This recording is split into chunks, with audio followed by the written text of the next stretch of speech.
വ്യക്തി താല്പര്യങ്ങളും സ്വന്തമായിട്ടുള്ള നേട്ടങ്ങളും മാത്രം മുൻനിർത്തി അനാവശ്യമായിട്ട് സോഷ്യൽ മീഡിയയിൽ എന്നിലൂടെ എന്തെങ്കിലും ശ്രദ്ധ കിട്ടട്ടെ എന്ന് കരുതിയിട്ട് എന്നെ തെറിവ് അത് ആ ലൈം ലൈറ്റിൽ അവർ വന്നോട്ടെ, എനിക്ക് പ്രശ്നമൊന്നുമുള്ള കാര്യമല്ല. പക്ഷേ വിഷയത്തെ വഴിതിരിച്ചു വിട്ടിട്ട് പ്രശ്നങ്ങൾ മത്സരാർത്ഥികൾ തമ്മിലായി മാറുമ്പോഴത്തേക്ക് ആരോപണ വിധേയരായിട്ടുള്ള ആൾക്കാരും മറ്റു പലരും ഇതിൽ നിന്ന് രക്ഷപ്പെട്ടു പോകും എന്നുള്ളത് കൊണ്ടും അനാവശ്യമായിട്ട് വീണ്ടും വീണ്ടും വീണ്ടും എൻ്റെ പേരുകൾ വലിച്ചഴിച്ച് മറ്റുള്ളവർക്ക് സംശയമുണ്ടാക്കുന്ന പ്രസ്താവനകൾ കൊടുക്കുന്നത് കൊണ്ടാണ് ഞാൻ ഒരിക്കൽ കൂടി ലൈവിൽ വന്നത്. ദയവ് ചെയ്ത് ഇനിയും ഈ മറ്റു കണ്ടസ്റ്റന്റുകൾക്ക് എന്തും പറയാം, ഒരു പ്രശ്നമില്ല. പക്ഷേ അത് വിഷയാധിഷ്ഠിതമായിരിക്കണം. അതിന് ഒരു ശരി പ്രേക്ഷകർക്ക് തോന്നണം.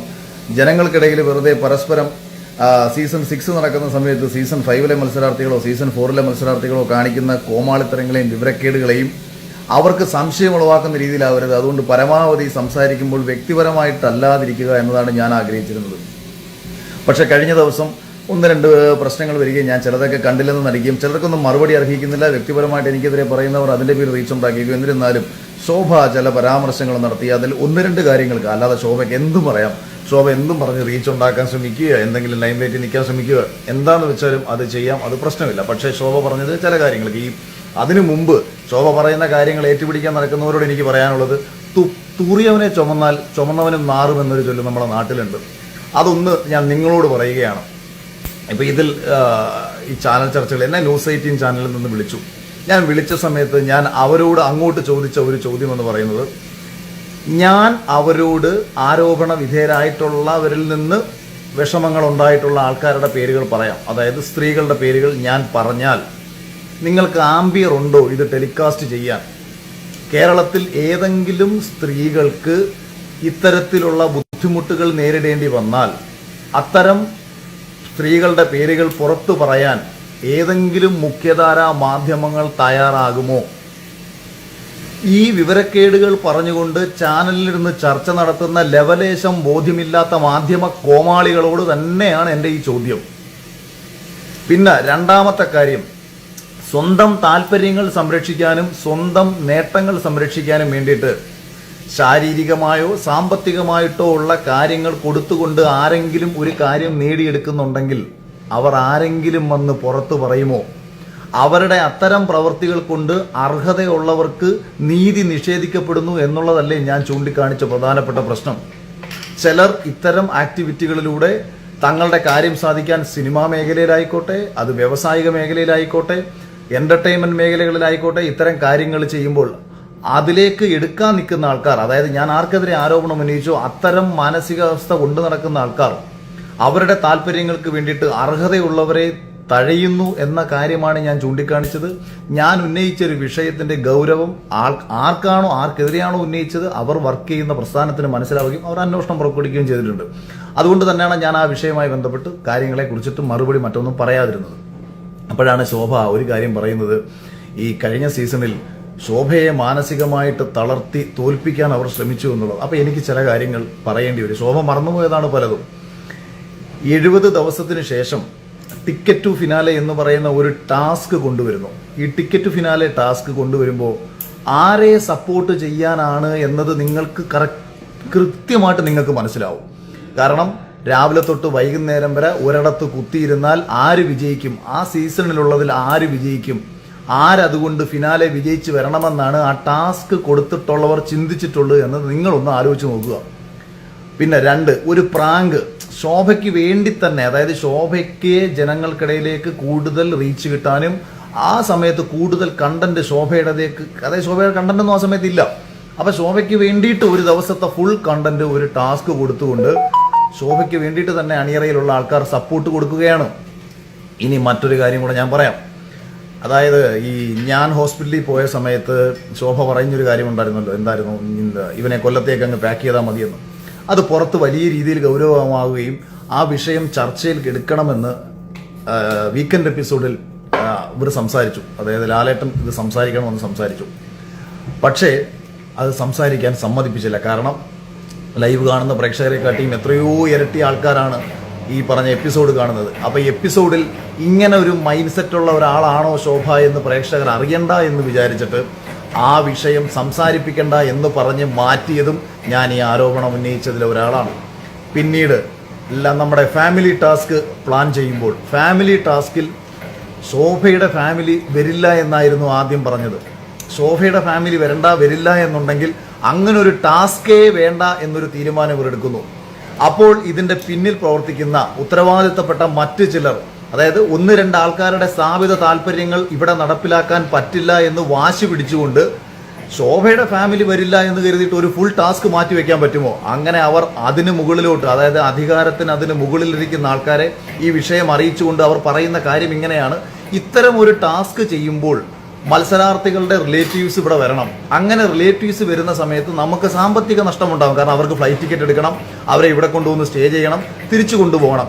ഇങ്ങനെയുള്ള സാമ്പത്തിക നഷ്ടത്തിന്റെ പേരിലാണ് ഈ ടാസ്ക് മാറ്റിവെക്കുന്നത് എന്നുണ്ടെങ്കിൽ അത് ലോജിക്കലി നമുക്ക് മനസ്സിലാക്കാം. പക്ഷേ ശോഭയുടെ ഫാമിലി വരില്ല എന്ന ഒരു കാരണം കൊണ്ട് ഇത്തരം ഒരു ടാസ്ക് മാറ്റിവെക്കേണ്ട സാഹചര്യം ഉണ്ടാവരുത്. അവിടെ എന്താ പ്രശ്നം? അവിടെ ഫാമിലി എന്ന, അതായത് ഹസ്ബൻഡ് ആൻഡ് വൈഫ്, ഞാനും ഷിജിച്ചേട്ടനും മാത്രമാണ് അത്തരം ഒരു പ്രോപ്പർ കുടുംബമുള്ള ഒരു മത്സരാർത്ഥി. ബാക്കിയുള്ള ആൾക്കാർക്ക് അങ്ങനെ ഒരു പ്രോപ്പർ കുടുംബമില്ല, അച്ഛനും അമ്മയൊക്കെ വന്നു പോകാമെന്നുള്ളതേ ഉള്ളൂ. അതിനുശേഷം ശോഭയുടെ ചേട്ടനെ കൊണ്ടുവരാനാണ് ഇവർ പരമാവധി ശ്രമിച്ചത്. അദ്ദേഹം ഒരു കാരണവശാലും വരില്ല എന്നിവരെ അറിയിക്കുന്നു. പിന്നീടാണ് അവരുടെ അച്ഛനും അമ്മയും വരുന്നത്. അച്ഛൻ്റെയും അമ്മയുടെയും കൂടെ ശോഭയുടെ ഒരു കൂട്ടുകാരിയും വരുന്നു. അപ്പോൾ കൂട്ടുകാരി അവരോട് ആവശ്യപ്പെട്ടത് അവരെ കൂടി ഇതിനുള്ളിലേക്ക് കയറ്റിയാൽ അവർ വരാം. ആക്ച്വലി അങ്ങനെ ഒരാളെ അതിലേക്ക് കയറേണ്ട കാര്യമില്ല. ബിഗ് ബോസിൽ നോർമലി 2 പേരെ, ഫാമിലി വീക്കിൽ 2 പേര് കയറി കഴിഞ്ഞാൽ പിന്നെ മൂന്നാമതൊരാളെ കയറണം. പക്ഷേ മൂന്നാമതൊരു ബൈസ്റ്റാൻഡറും കൂടി വന്നെങ്കിൽ മാത്രമേ ഇങ്ങനൊരു ടാസ്കിൽ അവർക്ക് ഉദ്ദേശിക്കുന്ന റിസൾട്ട് കിട്ടത്തുള്ളൂ. അപ്പം ഞാനിത് പറഞ്ഞത് ശോഭ തന്നെ വന്നിരുന്ന് ശോഭയുടെ കുഴി തോണ്ടാൻ വേണ്ടിയിട്ടാണ് എന്നെ കൊണ്ടിത് പറയിപ്പിച്ചത്. ശോഭയെ അവർ സപ്പോർട്ട് ചെയ്തില്ല, ശോഭയെ അവർ പരമാവധി തകർക്കാൻ ശ്രമിച്ചതാണ് എന്നുള്ള കാര്യങ്ങൾ പറയുമ്പോൾ, പിന്നെ ലാലേട്ടൻ്റെ അടുത്ത് വന്നിരുന്ന് സംസാരിച്ച സമയത്ത് ഞാൻ ഉന്നയിച്ചൊരു ആരോപണത്തിൽ ശോഭയ്ക്ക് എന്തുകൊണ്ട് എന്നോട് ക്ഷമിക്കേണ്ടി വന്നു എന്നത് നിങ്ങൾക്ക് എല്ലാവരും കണ്ടിട്ടുള്ളൊരു കാര്യമാണ്. അതുകൊണ്ട് ഞാൻ അതിനെക്കുറിച്ചും കൂടുതൽ ഡീറ്റെയിൽ ആയിട്ടൊന്നും പറയുന്നില്ല. പിന്നെ മറ്റൊരു ഗൗരവകരമായ കാര്യം, ഏറ്റവും വലിയ മറ്റൊരു മണ്ടത്തരം, നാളിതുവരെയും വേണ്ട എന്ന് വെച്ചിട്ട് പോയ കാര്യം, നാദ്രയെ ഞാൻ സഹായിക്കാൻ വേണ്ടിയിട്ട് പൈസ കൊടുത്തു.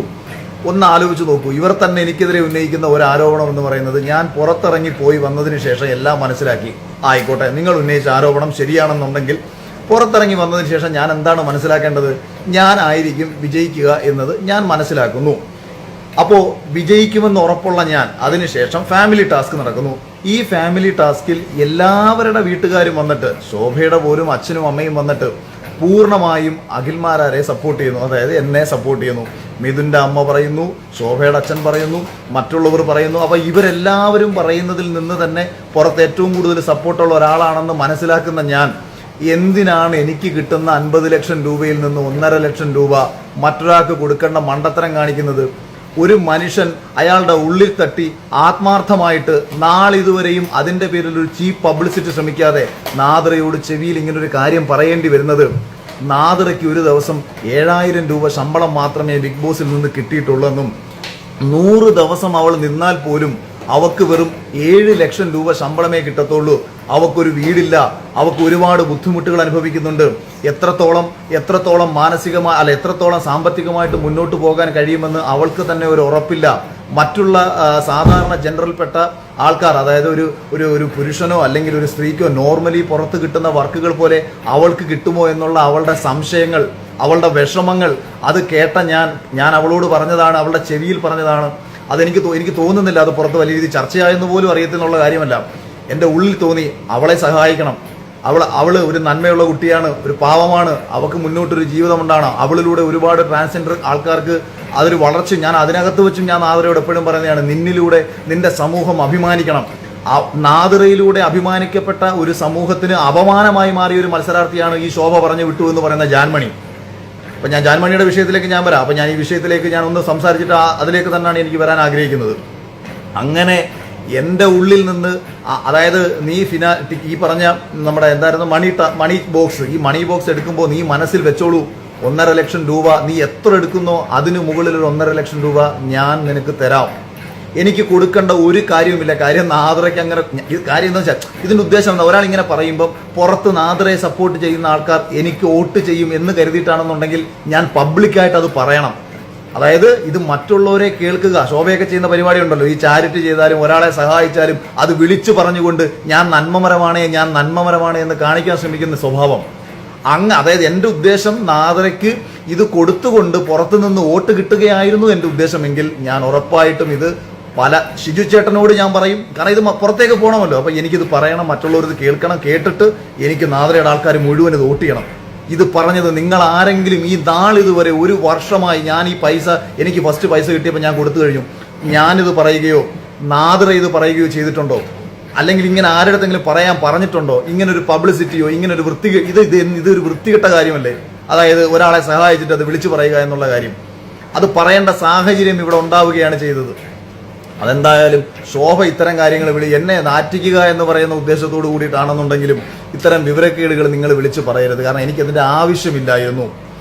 അതാദ്യം ശോഭ മനസ്സിലാക്കുക. ഇനിയെങ്കിലും ഇത്തരം വിവരക്കേടുകളും പുറത്തെഴുന്നള്ളിച്ച് നടക്കുന്ന സമയത്ത് അത്യാവശ്യം ഒരു കോമൺ സെൻസും ഒരു ബോധവും ഉണ്ടാകുക. ഒരാൾ പറഞ്ഞ വിഷയം, പിന്നെ ഞാൻ ആദ്യം തന്നെ ലൈവിൽ പറഞ്ഞു ഇത് ജനറലൈസ് ചെയ്ത് പറഞ്ഞതല്ല, അത് ലൈവ് കണ്ട ആൾക്കാർക്ക് മനസ്സിലാവും. അപ്പോൾ ദിയാസനെയാണ് ഫേസ്ബുക്കിൽ ഒരു പോസ്റ്റ് ഇട്ടത്. അപ്പോൾ അവൾ എന്നോട് പേഴ്സണലി അവൾ എന്നെ വിളിച്ച് പറയുകയും ചെയ്തു, അഖിലെ ഇങ്ങനൊരു സംശയം ഉണ്ടാവില്ലേ? ഞാൻ പറഞ്ഞു, ഇടി അങ്ങനെ ഒരു സംശയം ഉണ്ടാവുമെങ്കിൽ ഞാൻ രണ്ടാമതൊരു ലൈവ് ഇടാം.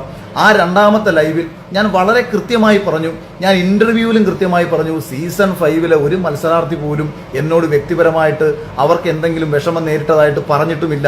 ഇതും ഞാൻ പറഞ്ഞതാണ്. ഞാൻ ഇത്രയും പറഞ്ഞിട്ടും ഇത്രയും ക്ലാരിറ്റിയോടുകൂടി സംസാരിച്ചിട്ടും മത്സരാർത്ഥികളെക്കാട്ടിയും കൂടുതലും വിഷമം നേരിട്ടത് ഈ ഷോയിലേക്ക് കഴിയാതെ പോയിട്ടുള്ള ആൾക്കാർക്കാണെന്ന് പറഞ്ഞിട്ടും 3 പെൺകുട്ടികളോളം ഇതുമായി ബന്ധപ്പെട്ടിട്ടുള്ള അവരുടെ വിഷമങ്ങൾ പറഞ്ഞിട്ടും ഇനിയും ഇത്തരം വ്യക്തിവിരോധങ്ങൾ കൊണ്ട് നടക്കുന്ന ഒരു മാനസികാവസ്ഥ അറ്റ്ലീസ്റ്റ് നിങ്ങൾ മനസ്സിലാക്കണം. ഇതിപ്പോൾ തന്നെ ഞാൻ ഉദാഹരണമല്ല, നടന്ന കാര്യങ്ങൾ പറയാം. ഈ ലൈവ് ശ്രദ്ധിക്കപ്പെട്ടതിന് ശേഷം സകല മനുഷ്യരെയും, അതായത് ബിഗ് ബോസിലെ എന്നെ അറിയാവുന്നവരെയും എന്നോട് അടുപ്പമുള്ളവരെയും കടന്ന് മാറിയും തിരിഞ്ഞും വിളിക്കുകയാണ്. ആരെങ്കിലും ഒരാൾ വന്ന് എനിക്ക് സപ്പോർട്ട് കമന്റ് ഇട്ട് കഴിഞ്ഞു കഴിഞ്ഞാൽ അവരെ പോയി തെറി വിളിക്കുകയാണ്. വിഷ്ണുവിനെ ഉൾപ്പെടെ വിളിച്ചു എന്ന് പറയുമ്പോഴത്തേക്ക് നിങ്ങളൊന്ന് ആലോചിച്ച് നോക്കൂ. ഒരു കാര്യവുമില്ലാതെ ഓരോരുത്തരെ വിളിച്ചു കുത്തിത്തിരിപ്പിച്ച് സ്വന്തം താല്പര്യം സംരക്ഷിക്കാൻ വേണ്ടിയിട്ട് ഈ മീഡിയാസിന്റെ മുന്നിലേക്ക് കൊണ്ടുവന്ന് എന്തിനാണ് ഇങ്ങനെ ചെയ്തുകൊണ്ടിരിക്കുന്നത്? ഞാൻ ഇവരെ പറ്റിയിട്ടോ മറ്റാരെ പറ്റിയിട്ടോ ഏതെങ്കിലും ഒരു മത്സരാർത്ഥിയെ പറ്റിയോ നമ്മളിങ്ങനെ മോശം പറഞ്ഞോ? നമ്മൾ ഏതെങ്കിലും ഇപ്പം ഞാൻ ഈ പറഞ്ഞതിൻ്റെ ഒരു കോൺടാക്സ്റ്റ് നിങ്ങൾ മറ്റ് വെളിയിൽ വേറെന്തെങ്കിലും രീതിയിൽ എടുക്കാം. ഞാൻ ഇപ്പം നാളെയിൽ ഒരാൾ വന്നിരുന്ന് പറയുന്നു സിനിമാ മേഖലയിൽ കാസ്റ്റിംഗ് കൗച്ചുണ്ട്, അല്ലെങ്കിൽ സിനിമയിൽ അല്ലെങ്കിൽ ഒരു പർട്ടിക്കുലർ സ്ഥാപനത്തിൽ ആൾക്കാരെ ജോലിക്ക് എടുക്കുന്നതിന് മുമ്പ് കാസ്റ്റിംഗ് കൗച്ചുണ്ട്. ഇപ്പം എയർ ഹോസ്റ്റസ് പോലെയുള്ള പ്രാധാന്യം കൽപ്പിച്ചുകൊണ്ട് കൊടുത്തു കയറുന്ന ജോലികളിൽ കാസ്റ്റിംഗ് കൗച്ചുണ്ട് എന്നൊക്കെ പറഞ്ഞാൽ അവിടെ ഇന്നലകളിൽ കയറിയിട്ടുള്ള എല്ലാവരും അങ്ങനെ ആണോ എന്നാണോ ചിന്തിക്കേണ്ടത്? അപ്പോൾ ഇത്തരം വൃത്തികെട്ട മാനസികാവസ്ഥകൾ കൊണ്ട് നടക്കുന്ന ആൾക്കാരെ നിങ്ങളൊന്ന് മനസ്സിലാക്കി വെക്കുക. ഇനി ജാൻമണി ദാസിന് ഞാൻ ഒരു മറുപടി കൊടുത്തു. എന്താ കാര്യം? ഈ ജാൻമണി എന്ന് പറയുന്ന സ്ത്രീ ഉള്ളിൽ കൊണ്ട് നടക്കുന്ന അഹങ്കാര മനോഭാവവും മറ്റുള്ള ആൾക്കാരെ തേർഡ് ക്ലാസ് ആക്കി ചിത്രീകരിക്കാനും അവരെ കാലിൻ്റെ അടിയിലിട്ട് ചവിട്ടി മെതിക്കാനും അല്ലെന്നുണ്ടെങ്കിൽ ഞാൻ ബിസിനസ് ക്ലാസ്സിൽ സഞ്ചരിക്കുന്ന ലേഡിയാണ് എന്ന് പറഞ്ഞുകൊണ്ട് വളരെ വൃത്തികെട്ട രീതിയിൽ ഓപ്പോസിറ്റ് നിൽക്കുന്ന ആൾക്കാർക്കെതിരെ സംസാരിക്കുന്ന സ്വയം എന്തോ വലിയ സംഭവമാണെന്ന് വിചാരിക്കുന്ന ആ ജാൻമണി ഈ ശോഭയാണ് ജാൻമണി അകത്തേക്ക് കയറ്റി വിട്ടു എന്നുള്ളത് ബിഗ് ബോസിൽ പോകുന്നതിന് മുൻപ് തന്നെ ശോഭ എന്നോട് പറഞ്ഞതാണ്. ഈ സീസൺ തുടങ്ങുന്നതിന് മുമ്പ് തന്നെ എന്നോട് പറഞ്ഞതാണ്. ഞാൻ ഈ ഷോ കണ്ടപ്പോഴും ഞാൻ ആലോചിച്ചു, മലയാളം നേരാമണ്ണം പോലും പറയാൻ അറിയാൻ വയ്യാത്ത തത്തത്ത പുത്തത്ത കിത്തത്ത പറയുന്ന ഒരു ലേഡി, അവരാണെന്നുണ്ടെങ്കിൽ ട്രാൻസ്ജെൻഡർ കമ്മ്യൂണിറ്റിക്ക് തന്നെ അപമാനം. നാദ്രയിലൂടെ ലഭിച്ച ഒരു അഭിമാനം ഈ ജാൻമണിയിലൂടെ അവർ പരിപൂർണമായും അവരുടെ സ്വഭാവം കൊണ്ട് നഷ്ടപ്പെടുത്തി. അവർ ആ ഹൗസിനുള്ളിൽ കാട്ടിക്കൂട്ടിയ ഞാനപ്പം ഇവരുടെ ചില കണ്ടന്റുകൾ കണ്ടപ്പോൾ തന്നെ ഞാൻ വിചാരിച്ചിട്ടുണ്ട്, ഇതിനകത്ത് ഞാൻ ഉണ്ടായിരുന്നുണ്ടെന്നുണ്ടെങ്കിൽ ഒരക്ഷരം മിണ്ടാത്ത രീതിയിൽ ഇവളെയൊക്കെ ഞാൻ ആക്കി തീർത്തന്നെ. ഇവളുടെയൊക്കെ അഹങ്കാരത്തിന് ഇവളുടെ ബിസിനസ് ക്ലാസ്സും ഇവളെ മറ്റേ ക്ലാസ്സും മറിച്ച ക്ലാസ്സും ഒക്കെ കേട്ടപ്പോൾ തന്നെ എനിക്ക് എൻ്റെ പെരുവിരലിൽ നിന്ന് ചൊറിഞ്ഞു വന്നതാ.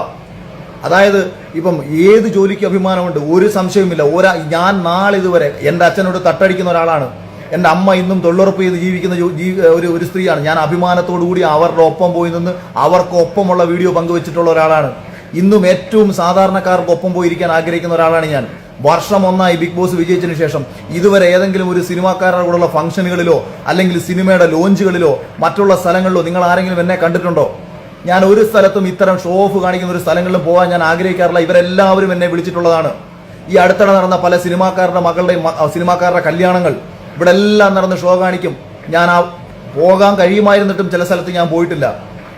എനിക്ക് പൊതുവെ ഈ സിനിമ എന്ന് പറയുന്ന കപട മേഖലയിൽ കാപട്യം കാണിച്ച് ജീവിക്കുന്ന ആൾക്കാരുടെ ഷോ ഓഫ് കാണിക്കാൻ ഞാൻ ആഗ്രഹിക്കാറില്ല.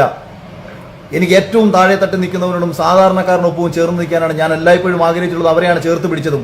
പക്ഷെ അങ്ങനെ ചേർത്ത് പിടിക്കുമ്പോഴും ഏത് ജോലി എന്നുള്ളതല്ല പ്രശ്നം, കയ്യിലിരിപ്പാണ് പ്രശ്നം. അതായത് ഇപ്പം ഒരാൾ ഓടയിൽ നിന്ന് വേസ്റ്റ് കോരുന്ന ജോലിയാണ് ഒരാൾ ചെയ്യുന്നതെന്ന് വെച്ചോ, ആ ഓടയിൽ നിന്ന് വേസ്റ്റ് കോരുന്നവൻ തൊട്ടപ്പുറത്ത് ഒരു മലം കോരുന്ന ഒരാളെ കണ്ടാൽ അയാളെ നോക്കിയിട്ട് ഇവൻ പറയുകയാണ്, മാറി നിൽക്കടാ മലം കോരി, നീ ആരെന്നാടാ നിന്റെ വിചാരം എന്ന് പറഞ്ഞ് മറ്റേവനെ ആക്ഷേപിച്ചാൽ നമ്മൾ അവന്റെ മുഖത്ത് നോക്കി ചോദിക്കും, നീയും ഓടയിൽ നിന്ന് വേസ്റ്റ് കോരുന്ന പണിയല്ലടാ നീയും ചെയ്തുകൊണ്ടിരിക്കുന്നതെന്ന്. അത് അവന്റെ വർത്തമാനത്തിനും അവന്റെ കയ്യിലിരിപ്പിനുമാണ് ആ ചോദ്യം ചോദിക്കുന്നത്. അത് കേട്ടോണ്ട് നിൽക്കുന്ന പുരോഗമന ടീംസ് വന്നിട്ട് എൻ്റെ അടുത്ത് ഓടയിൽ നിന്ന് ഇത് കോരുന്നവനെ അഖിൽമാരാർ ആക്ഷേപിച്ചോ എന്ന് ചോദിച്ചാൽ ഓടയിൽ നിന്ന് കോരുന്നവരെ അല്ല ആക്ഷേപിച്ചത്. യവന്റെ വർത്തമാനം നീ കുറച്ചു മുമ്പ് കേട്ടിരുന്നോ? യവന്റെ സ്വഭാവം നിനക്കറിയാമോ? അവിടെയാണ് നമ്മൾ എതിർക്കാൻ പോകുന്നത്. ഈ ജാൻമണി എനിക്കെതിരെ ഈ ശോഭ പറഞ്ഞതും കേട്ടിട്ട്, ശോഭയുടെ വായും കേട്ടിട്ട് ഇവിടെ വന്നിരുന്ന് എനിക്കെതിരെ സംസാരിച്ചിട്ടുണ്ട്. അവൻ യവൻ മറ്റവൻ മറിച്ചവൻ മാടേ കോടയെന്നും പറഞ്ഞുകൊണ്ട് വളരെ ആക്ഷേപിച്ചിട്ടുള്ള രീതിയിലാണ് ഇവള് വീഡിയോ ഇട്ടത്. ഇവൾ ആരാണ് എന്നെ കയറി അവൻ ഇവനെന്ന് വിളിക്കാൻ? ഇവൾ ആരാണ്? അപ്പൊ അങ്ങനെ പറയുമ്പോൾ ഞാൻ ഇവളുടെ പ്രൊഫഷനെ കുറിച്ച് ഞാൻ ഓർമ്മിപ്പിക്കും. കാരണം അവളും ഞാനും ഒരേ മേഖലയിൽ വർക്ക് ചെയ്തുകൊണ്ടിരിക്കുന്ന ആൾക്കാരാ. ഞാനൊരു ഇൻഡസ്ട്രിയിൽ ഒരു സ്ക്രിപ്റ്റ് എഴുതി ഒരു ഫിലിം സംവിധാനം ചെയ്ത ആളാ. അപ്പൊ അവളെ ഓർമ്മിപ്പിക്കും, കയ്യിലിരിപ്പിനെ എതിർക്കും.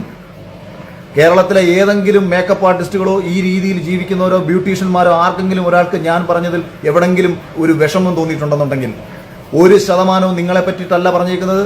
അഭിമാനപൂർവ്വം നിങ്ങൾക്ക് നിങ്ങളുടെ ഒപ്പം ഞാൻ ചേർന്ന് നിൽക്കും. പക്ഷേ ഈ ജാൻമണിയെ കണക്കുള്ളവളുമാരുടെ അഹങ്കാരം, താനേതോ കൊമ്പത്തെ കുറെ സിനിമാ നടിമാരുടെ കൂടെ ആർട്ടിസ്റ്റായിട്ട് നടക്കുക എന്ന് പറഞ്ഞിട്ടുള്ള അഹങ്കാരം, ആർട്ടിസ്റ്റുകളുടെ കൂടെ നടക്കുന്നു എന്ന് പറഞ്ഞിട്ടുള്ള അഹങ്കാരം, അത് കയ്യിൽ വെച്ചിരുന്നാൽ മതി. അവള് നോറ എന്ന് പറയുന്ന ഒരു പെൺകുട്ടിയുടെ മുഖത്ത് നോക്കിയിട്ട് 3rd ക്ലാസ് ആണെന്നും അവളെ ചവിട്ടി അരയ്ക്കുമെന്നും ശവിച്ചില്ലാതാക്കുമെന്ന് പറഞ്ഞവളാ. എവളുടെ ശാപം എവിടെ വെക്കാനാ? ക്വാളിറ്റിയുള്ള സ്ത്രീകൾ, ഈ ഞാൻ പറയാം, ഒരു ലൈംഗിക വൃത്തി ചെയ്ത് ജീവിക്കുന്ന ഒരാൾക്ക് പോലും അയാൾക്ക് അഭിമാനമുണ്ട്. അയാൾ ശപിച്ചാൽ പോലും ആ ശാപം പുറത്ത് ഒരു മനുഷ്യനെ ബാധിക്കും. അതുപോലല്ല ഇതുപോലുള്ള അഹങ്കാരികൾ അവൾ ശപിച്ചില്ലാതാക്കുമെന്ന് അവർക്കെതിരെ പറയണമെന്ന് ആഗ്രഹിച്ചിട്ട് അവൾക്കെതിരെ തന്നെ അത് പറഞ്ഞത്. പിന്നെ അപ്പം ആ 2 വിഷയത്തിനും ക്ലാരിറ്റി കിട്ടിയെന്ന് വിശ്വസിക്കുന്നു. ഇനി എനിക്കൊന്ന് ശോഭ പറഞ്ഞ മറ്റു വിഷയങ്ങൾക്കൊന്നും എനിക്ക് പ്രത്യേകിച്ച് ആരുടെ സംശയിച്ച് മറുപടി പറയേണ്ട കാര്യങ്ങളില്ല.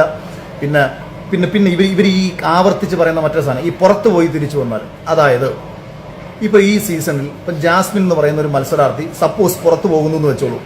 ജാസ്മിൻ പുറത്തു പോയിട്ട് കുറച്ച് കാര്യങ്ങൾ അറിയുകയാണ്. അതായത് ഗബ്രിയും ജാസ്മിനും തമ്മിലുള്ള റിലേഷൻഷിപ്പിൽ ജാസ്മിന് ഭയങ്കര നെഗറ്റീവാണെന്നും ഗബ്രിയെ മാറ്റി നിർത്തി കഴിഞ്ഞാൽ ജാസ്മിന് സപ്പോർട്ട് ഉണ്ടാകുമെന്ന് അവൾ പുറത്തു പോയിട്ട് തിരിച്ചു വരുമ്പോൾ മനസ്സിലാക്കുന്നു. അങ്ങനെ പുറത്തുപോയി തിരിച്ചു വന്ന ജാസ്മിൻ 50 ദിവസം എങ്ങനെയാണോ ഹൗസിൽ നിന്നത് അതിൽ നിന്ന് പരമാവധി സ്വഭാവത്തിൽ വ്യത്യാസങ്ങൾ വരുത്തുന്നു. ആ വ്യത്യാസങ്ങൾ എന്താ പറയുക, പ്രേക്ഷകർ, പുറത്തുള്ള പ്രേക്ഷകരുടെ ഇഷ്ടാനിഷ്ടങ്ങൾ മനസ്സിലാക്കി സ്വഭാവത്തിലൊരു വ്യത്യാസങ്ങൾ വരുത്തി പെരുമാറുന്ന സമയത്താണ് ഒരാൾ പുറത്തു പോയി തിരിച്ചു വരുമ്പോൾ അയാൾക്ക് എന്തോ മനസ്സിലായെന്നും അയാൾ ഇന്നലെ വരെ കളിച്ച ഗെയിമല്ല കളിക്കുന്നതെന്നും മനസ്സിലാക്കുന്നത്. ഞാൻ 61ാമത്തെ ദിവസം പുറത്തുപോയി തിരിച്ചു വന്നതിന് ശേഷം നിങ്ങൾ എന്നെ ഏറ്റവും കൂടുതൽ ആക്ഷേപിച്ചിട്ടുള്ള മുണ്ടുപൊക്കി എന്ന് പറയുന്ന പ്രശ്നമാണ് സംഭവിക്കുന്നത്. അപ്പം ഞാനത് മാപ്പ് പറഞ്ഞിട്ട് പ്രേക്ഷകർ ഇഷ്ടം പിടിച്ചു പറ്റിയാൽ ഇരുന്നാൽ പോരെ? ഞാൻ ചെയ്ത ആക്ടിവിറ്റീസിൽ ഞാൻ ഉറച്ചു നിൽക്കുകയും അവർക്കെതിരെ സംസാരിക്കുകയും ആ ടാസ്കിൽ ഏറ്റവും മനോഹരമായി പെർഫോം ചെയ്യുകയും ചെയ്ത ഒരാളാണ് ഞാൻ. അതുകൊണ്ട് ഈ ആരോപണങ്ങളും ആക്ഷേപങ്ങളും ഉന്നയിക്കുമ്പോൾ എന്തെങ്കിലും സത്യമുണ്ടോ എന്ന് നോക്കണം. ഞാൻ പറഞ്ഞ വിഷയം കേരളത്തിൽ ഇനി നാളെയിൽ നടക്കാൻ പാടില്ല. അവരത് അറിയണം, അതിനകത്തൊരു അന്വേഷണം ഉണ്ടാവണം. ഇനിയും നാളെയിൽ ഈ മേഖലയിലേക്ക് കടന്നു വരാൻ ആഗ്രഹിക്കുന്ന ഒരു കുട്ടിക്ക് അവസരങ്ങൾ നിഷേധിക്കപ്പെടാൻ ഇത്തരം കാരണങ്ങൾ കൊണ്ട് പാടില്ല എന്ന ഉദ്ദേശശുദ്ധിയോടുകൂടി പറഞ്ഞ കാര്യങ്ങളെ, ഒരാളെ പോലും വ്യക്തിപരമായി ആക്ഷേപിക്കാത്ത കാര്യങ്ങളെ, സാധാരണ നമ്മളൊരു സിനിമാ നടനെതിരെ പറഞ്ഞാൽ ആ സിനിമാ നടന്റെ ഫാൻസ് വന്നിട്ട് നമ്മളെ ചീത്ത വിളിക്കും. ഇത് ഈ ചാനലിൽ പ്രവർത്തിക്കുന്ന ഈ 2 പേർക്ക് എന്തായാലും ഫാൻസ് ഒന്നുമില്ല. പിന്നെ ഇപ്പോൾ എനിക്കെതിരെ ഒരു പഴയൊരു മത്സരാർത്ഥിയുടെ അച്ഛൻ പോലും PR കൊടുത്തേക്കുന്നതാണ് ഞാൻ അറിഞ്ഞത്. അതായത് നമുക്കെതിരെ പറയണമെന്ന് കാര്യം, പുള്ളിക്ക് എന്തെങ്കിലും ഹൈപ്പ് കിട്ടുന്നത്. അപ്പൊ കിട്ടിയ ഒരു അവസരത്തിൽ നമുക്കെതിരെ എന്തെങ്കിലും പറഞ്ഞ് ഹൈപ്പ് ഉണ്ടാക്കാൻ നടക്കുന്നവരങ്ങ് നടന്നോ. ഇനി ഈ വിഷയത്തിൽ ഇനി ആർക്കെങ്കിലും ഒരു കാര്യം കൂടെ ഞാൻ പറയാം. അവിടെയും ഇവിടെയും ഇരുന്ന് യൂട്യൂബിലും വീഡിയോസിലും പിന്നെ സൈബർ ബുള്ളിങ്ങിനെ കുറിച്ച് ഇവർ പറയുന്നു. ഇവരുടെ വിചാരം എന്താ, ഇവർക്ക് മാത്രമാണ് സൈബർ ബുള്ളിങ് എന്ന? ഇത് എനിക്കെതിരെയും അതിശക്തമായി നടക്കുന്നുണ്ട്. എൻ്റെ ഭാര്യയുടെയും എൻ്റെ അമ്മയുടെയും വരെ പേരും പറഞ്ഞിട്ട് എൻ്റെ ഭാര്യയും എൻ്റെ അമ്മയും ഏഷ്യാനെറ്റിൽ പോയി കിടന്നു കൊടുത്തത് കൊണ്ടാണ് എനിക്ക് കപ്പ് കിട്ടിയതെന്ന് പറഞ്ഞ് നടന്ന് വീഡിയോസ് ഇടുന്ന ആൾക്കാരുണ്ട്. ആരാണ് ഇതിന്റെ പിന്നിൽ? ഇത് ഈ വിക്ടിമും ഇരവാദവും ഉന്നയിച്ചുകൊണ്ട് നടക്കാൻ വെറും കോമാളിയല്ല ഞാൻ. ഒരു പബ്ലിക് ഫിഗർ ആകുന്ന സമയത്ത് ആൾക്കാർ എതിർക്കും, ആൾക്കാർ അനുകൂലിക്കും. ഇതൊക്കെ സംഭവിക്കുന്നത് സ്വാഭാവികമാണ്. നമ്മളതെല്ലാം കേൾക്കാൻ ബാധ്യസ്ഥരുമാണ്.